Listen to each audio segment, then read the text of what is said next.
ఇలాంటి కార్యక్రమంలో నా మనసులో ఉన్న విషయాలు కొన్ని చెప్పాలని చెప్పని మీతో పంచుకుంటున్నాను. నేను కూడా తరచుగా సినిమాలు చూస్తూ ఉంటాను. అప్పుడప్పుడు నా అభిప్రాయం నిర్మోహటంగా చెప్తూనే ఉంటాను. వాళ్ళ కోసం మొహవటానికి పోయి పిలిచారు కాబట్టి ఏదో మంచి మాట మంచిదే ఎప్పుడు, కానీ చెప్పదలుచుకున్న దాన్ని చెప్పడం నాకు అలవాటు. ఈరోజు ఈ కొన్ని సినిమాలు చూస్తే ఆనందం కలిగితే, కొన్ని సినిమాలు చూస్తే ఒక రకమైన జుగుప్స కలుగుతుంది. సినిమాలు పెద్ద విజయాలు సాధించాయని, అలాంటి సినిమాలు కూడా కొన్ని విజయాలు సాధించాయని తెలిస్తే ఆశ్చర్యం కలుగుతుంది. కమర్షియల్గా సినిమా వ్యాపారమే, నేను అసలు కాదన్ను, కానీ ఆ వ్యాపారం సమాజానికి మేలు చేసే విధంగా ఉండాలి. అది ఇప్పటి తరానికి నచ్చే విధంగానే కాదు, రాబోయే తరం కూడా గుర్తుపెట్టుకున్నట్టుగా సినిమాలు రావాల్సిన అవసరం ఎంతో ఉంది. సమాజాన్ని ప్రతిబింబించేదే సినిమా. సినిమాలో చూపించేది సమాజం చాలా వరకు దాన్ని ఫాలో అవుతుంది. సినిమాను చూసి చాలామంది పిల్లలు బాగుపడతారు, సినిమాను చూసి చాలామంది పిల్లలు చెడిపోతారు. అంటే మంచిని చెడును రెండు కూడా సినిమా అందించగలదు. ఆ విషయాన్ని దృష్టిలో పెట్టుకొని మంచిని పెంచే విధంగా మంచి పదాలను, మంచి ఇతివృత్తాలను ఎంచుకొని సినిమాలు తీయాలని, సంగీతం సాహిత్యంతో పాటు సంస్కారం కూడా ఉండాలి. సంగీతము సాహిత్యము దానితో పాటు సంస్కారం కూడా సమ్మిళితం అయితే ఆ సినిమా పండుతుంది తప్పనిసరిగా. నటన, ఘటన, మాటలు, పాటలు అన్నీ రసవత్తరకరంగా ఉంటే ఆ సినిమా పండుతుంది, నిర్మాత పంట కూడా పండుతుంది. అందువల్ల దీన్ని దృష్టిలో పెట్టుకోవాల్సిన అవసరం ఎంతో ఉంది. శృంగారం అశ్లీలంగా ఉండే సినిమా కొంత పంట పండించవచ్చు, కానీ ఆ పంట ఎలకాలం ఉండదు. అది ఆ పంట మళ్ళీ ఎండిపోతుంది. అందువల్ల మనందరం కూడా ఈ అసభ్యకరమైనట్టు, అశ్లీలకరమైనట్టు, హింసాకరమైనట్టు, జుగుప్సాకరమైనట్టు సినిమాలను ప్రోత్సహించకూడదు. ఒకటి, సినిమాలు తీయకూడదు. రెండు, సినిమాలు ప్రోత్సహించకూడదు.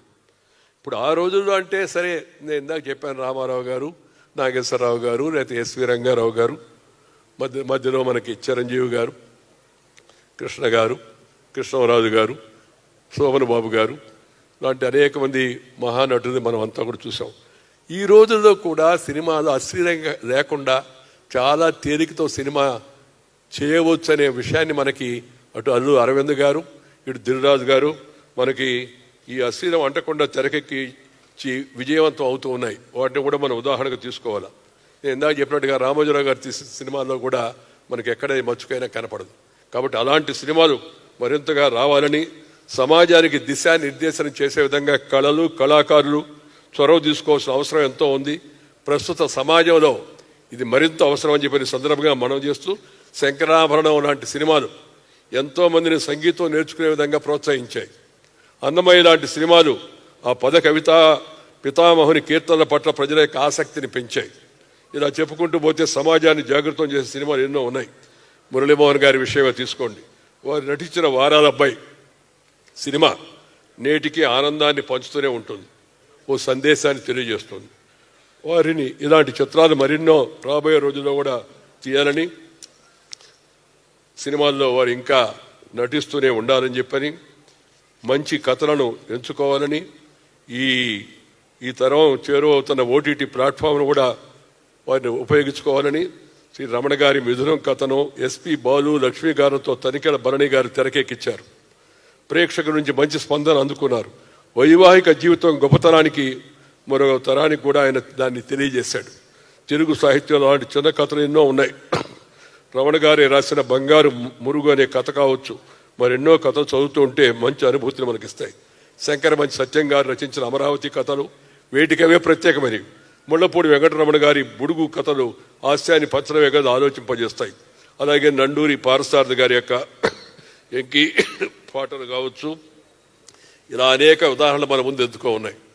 ఈరోజు మరి మురళీమోహన్ గారి జీవితం నుంచి యువతరం అంతా కూడా, ఒకటి క్రమశిక్షణ, రెండు ఎదిగిన ఒదిగి ఉండే మనస్తత్వం, మూడు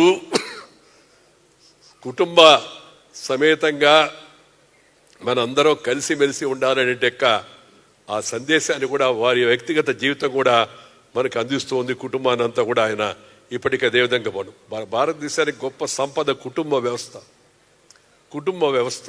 ఆ కుటుంబ వ్యవస్థను మనం కాపాడుకోవాలి. కళారంగం దానికోసం కృషి చేయాలి. కుటుంబ వ్యవస్థ చిన్నాభిన్నం అయితే దేశం కూడా చిన్నాభిన్నం అయిపోతుంది.